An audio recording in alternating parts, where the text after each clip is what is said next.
Sir నాకైతే చాలా పాజిటివ్‌గా ఉంది.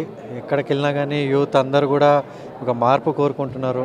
అదే ఈ కూటమి ప్రభుత్వం ద్వారా వారికి ఎంతో మంచి జరుగుతుంది, ఎంతో అభివృద్ధి జరుగుతుందని ముందు ముందెళ్ళి ఉపాధి అవకాశాలు గానీ, వాళ్ళు చదువుకునే చదువులకి మంచి మంచి ఆపర్చునిటీస్ వాళ్ళకొస్తాయని, అదే కాకుండా రాష్ట్రం గూడా వాళ్ళెక్కడికెళ్ళినా ప్రపంచవ్యాప్తంగా దేశంలో ఎక్కడ తిరిగినా గానీ గర్వంగా చెప్పుకునే పరిస్థితి ఎన్‌డీఏ గవర్నమెంట్ ద్వారా గూడా వస్తుంది.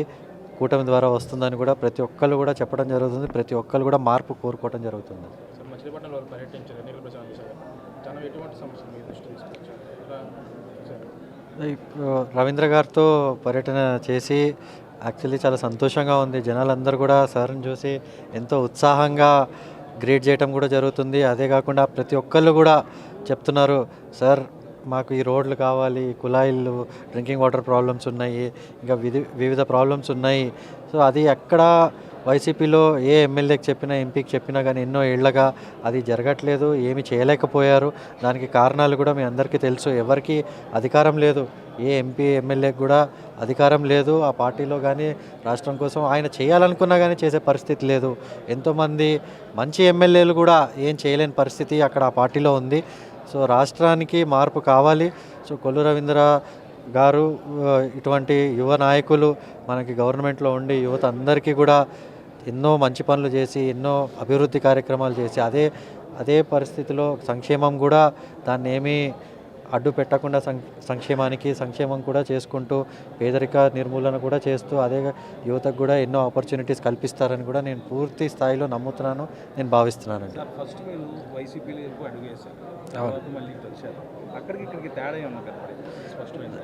సార్ వైసీపీలో నేను ఎంటర్ అయినప్పుడు యాక్చువల్లీ నేను ఒక సంవత్సరం క్రికెట్ కూడా వదులుకొని నేను రాష్ట్ర పరిస్థితి తెలుసుకోవాలి, జనాల్లో తిరగాలి అని చెప్పి నేను అన్నీ వదులుకొని వచ్చి 7 నెలలు కూడా తిరిగిన వాడిని.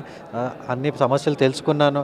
అదే కాకుండా ఆ సమస్యలు తీర్చడానికి కూడా సొంతగా కూడా నేను పనులు చేశాను. కానీ గవర్నమెంట్ని కూడా మేము ఎన్నోసార్లు ఎన్నో విషయాలపైన అడగటం కూడా జరిగింది.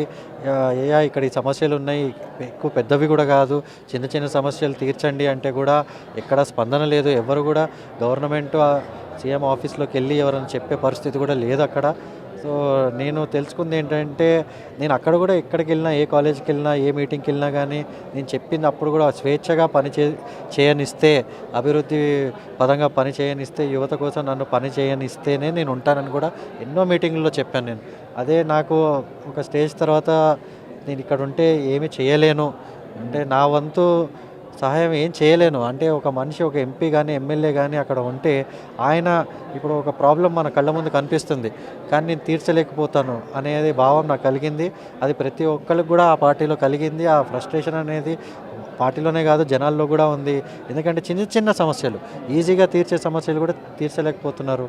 సో నేను ఇక్కడ ఎన్డీఏ సపోర్ట్ ఎందుకు చేస్తున్నానంటే, పవన్ అన్న విజను మొత్తం యువత కోసము, రాష్ట్రం కోసము అందరూ కలిసికట్టుగా ప్రతి కులము, మతము అందరూ, ప్రతి ఒక్క యూత్ అవన్నీ పక్కన పెట్టి రాష్ట్రం కోసము అందరూ ముందుకెళ్ళే ఒక అవకాశం వచ్చింది. రాష్ట్రాన్ని అంతా కలిపి ముందుకు తీసుకెళ్తున్నారు కాబట్టి ఆయనతో నేను ఈరోజు ఇక్కడ ఉండి కొల్లు రవీంద్ర గారితో కూడా నేను ఇక్కడ ఉండి సార్ని సపోర్ట్ చేసుకుంటూ, మేమందరం కూడా ఆశించేది ఒకటే, సార్ లాంటి వాళ్ళు, పవన్ అన్న లాంటి వాళ్ళు ఈ గవర్నమెంట్లోకి వచ్చి మన రాష్ట్రానికి, మన యువతకి మంచి రోజులు తీసుకొచ్చి ఒక గుడ్ గవర్నెన్స్, క్లీన్ గవర్నెన్స్ ఇచ్చి అభివృద్ధి పదాన ప్రతి ఒక్కరం కూడా ఆంధ్రులు అనే ఒక గర్వంగా ప్రపంచవ్యాప్తంగా చెప్పుకునే స్థితికి తీసుకొస్తారని పూర్తి స్థాయిలో నమ్ముతున్నాను. నాకు సీట్ రాలేదంటే నేను అడిగానా? నేను పార్టీ జాయిన్ అయ్యి ఎన్ని రోజులు అయిందండి? నేను వచ్చింది ప్రజాసేవ చేయడం కోసం. 7 నెలలు తిరిగాను. మీకు వాళ్ళు ఎవరైనా చెప్పారా నాకు సీట్ ఇవ్వలేదని? వాళ్ళు ఏం అనలేదు కదా. నేను ప్రయత్నాలు ఇక్కడ చేశాను.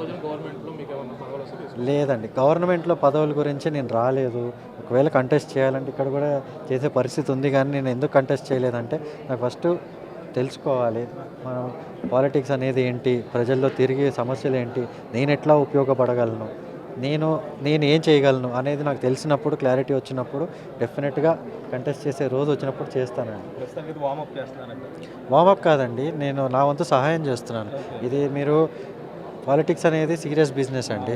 ఇది జనాలు, మన ఒక రెస్పాన్సిబుల్ సిటిజన్గా ఇది ఒక పాలిటిక్స్ అనేది రెస్పాన్సిబిలిటీతో, ఒక బాధ్యతతో కూడిన ఇది. సో దాన్ని మీరు దయచేసి దాన్ని క్రికెట్తో, వేరే స్పోర్ట్స్తో తప్పకుండా, ఎందుకంటే ప్రజల జీవితాలతో కూడిన ఒక పెద్ద వ్యవస్థ. సో దాంట్లో ఒక రెస్పాన్సిబుల్ సిటిజన్గా నేనేం చేయగలను, ఆ సీరియస్నెస్లో నేను పూర్తి సమయం కేటాయించి చేసిన రోజు డెఫినెట్గా కంటెస్ట్ చేస్తానండి. చేయటానికి డెఫినెట్గా సార్. లో తెలుగుదేశం, జనసేన, భారతీయ జనతా పార్టీ ఉమ్మడి అభ్యర్థుల గెలుపు కోసం మరి ఆంధ్ర రాష్ట్రం గర్వించే ప్రముఖ క్రికెటర్ అంబటి రాయుడు గారు ఈరోజు ఇక్కడ పర్యటనకు రావడం చాలా ఆనందంగా ఉంది. వారికి ప్రత్యేకంగా ధన్యవాదాలు.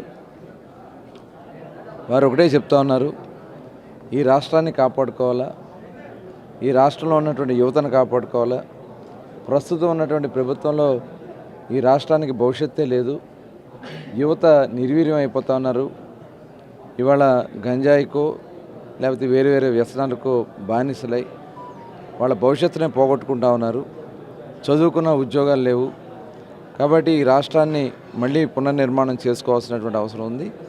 దానికోసమే ఇవాళ పవన్ కళ్యాణ్ గారు, చంద్రబాబు నాయుడు గారు, మరి మోడీ గారు కలిస్తేనే ఈ రాష్ట్రం బాగుపడుతున్న ఉద్దేశంతో మరి మేము ముందుకు వస్తున్నామని చెప్పి వారు చెప్పడం అనేది ఇది చాలా శుభపరిణామం. వారిని మరొకసారి మనస్ఫూర్తిగా అభినందిస్తూ ధన్యవాదాలు తెలియజేస్తా ఉన్నాను. మరి ప్రతి ఒక్కరూ కూడా ఇవాళ బయటికి రావాలా, గళం ఇప్పాలా, ఈ రాష్ట్రం మీద జరుగుతున్నటువంటి అన్యాయాల మీద మాట్లాడాలా. 4 రోజుల్లో ఎన్నికలు జరగబోతున్నాయి. ఈ రోజుకైనా మన రాష్ట్రాన్ని కాపాడుకోకపోతే భవిష్యత్ తరాలకి అన్యాయం చేసిన వాళ్ళకి మనం మిగిలిపోతాం. ప్రతి ఒక్కరూ ధైర్యంగా బయటకు వచ్చి ఈ రాష్ట్రాన్ని కాపాడుకోవడం కోసం ప్రతి ఒక్కరిని కూడా చైతన్యం చేయాల్సినటువంటి అవసరం ఉంది. మరి అంబటి రాయుడు గారు కూడా మరి గతంలో వైసీపీకి పనిచేయాలని చెప్పి వారు కూడా పార్టీలోకి పనిచేయడం కూడా జరిగింది. కానీ ఆ పార్టీలో, వైఎస్ఆర్ పార్టీలో భవిష్యత్తు ఉండదు, రాష్ట్రం నాశనం అయిపోద్ది, నాకు పదవులు ఇస్తే నేను బాగుపడతాను కానీ రాష్ట్రం పోతుందని చెప్పి ధైర్యంగా బయటకు వచ్చినటువంటి వ్యక్తి అంబటి రాయుడు గారు అని చెప్పి కూడా మనస్ఫూర్తిగా ఈ సందర్భంగా తెలిసి వారికి మరొకసారి అభినందనలు తెలియజేస్తా ఉన్నాను.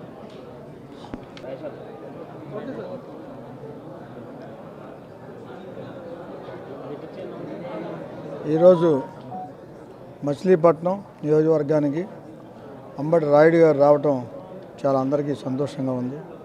ఆయన వచ్చి కొల్లు రవీంద్ర గారితో ఇంటర్వ్యూ చేయటం, తద్వారా అభిప్రాయాలు ఇద్దరు కూడా షేర్ చేసుకుంటాం. నిజంగా స్పోర్ట్స్ వల్ల ప్రతి గ్రామంలో, మండలంలో కూడా ఎలా చేయొచ్చో అనేక విషయాలు మాట్లాడారు. కొల్లు రవీంద్ర గారు కూడా ఆయన యొక్క ఆలోచన విధానాన్ని డెవలప్మెంట్ చేయడానికి ఈ నియోజకవర్గానికి కానీ ప్రజలకు ఎలా చేయొచ్చో అనేక విషయాలు మనసు ఇప్పి మాట్లాడటం జరిగింది. ఇలాంటి విజన్ ఉన్నటువంటి నాయకులు రావటం మనకు అవసరం. ఆయన ఎందుకు తిరుగుతున్నారంటే నలిగిపోతున్న ప్రజల్ని కాపాడాలని. మరి ఇవాళ ఆంధ్ర రాష్ట్రం పరిస్థితి ఆయన అర్థం చేసుకుని ఇవాళ పవన్ గారి యొక్క ఆశయాలు నచ్చి ఆయన మన యొక్క పార్టీకి పనిచేస్తున్నారు. అలాగే అందరూ కూడా ఆలోచించి మరి సమాజం పట్ల గౌరవం కలిగి, బాధ్యత కలిగి ఉండాలని కోరుకుంటున్నాను. Please subscribe to Chanakya channel.